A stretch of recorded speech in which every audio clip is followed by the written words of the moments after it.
દીવો લઈને ક્યાંય પણ જાઓ તો તકલીફ નહીં થાય.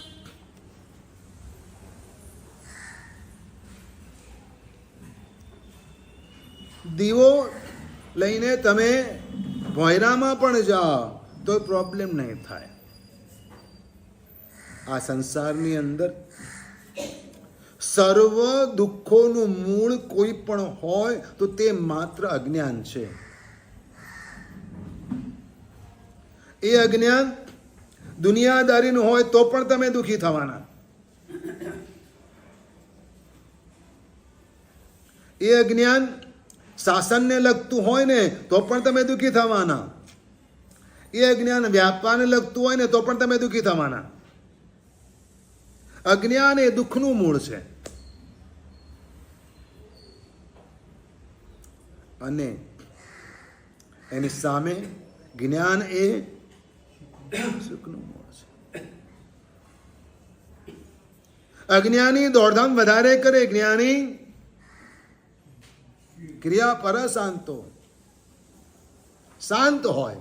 શું હોય? શાંત હોય. કારણ કે એમની પાસે જ્ઞાન છે, એમની પાસે સમજ છે કે આનું આમ થશે, એટલે ઉધામા ન કરે. સ્વસ્થ રહી શકે છે જ્ઞાની. પણ આ જ્ઞાનનો મહિમા ગાતા શાસ્ત્રકાર ભગવંતોએ એવું કહ્યું છે કે પડમમ નાણમ તવો દયા,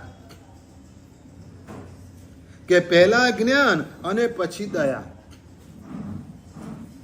અર્થાત તમારે જીવદયા પાળવી હોય, દયા ધર્મનું પાલન કરવું હોય તો એના પહેલા તમારી પાસે જીવ શેમાં છે, જીવ ક્યાં ક્યાં છે, એનું જ્ઞાન મેળવવું જરૂરી છે.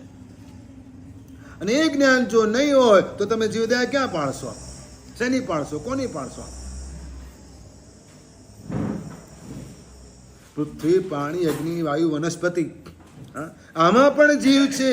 એનું જો જીવ વિચાર દ્વારા જ્ઞાન નહીં મેળવી હોય, જૈન બાયોલોજીનો સ્ટડી નહીં કર્યો હોય તો શું થશે? તો તમે જીવદયા કઈ રીતે પાડી શકશો?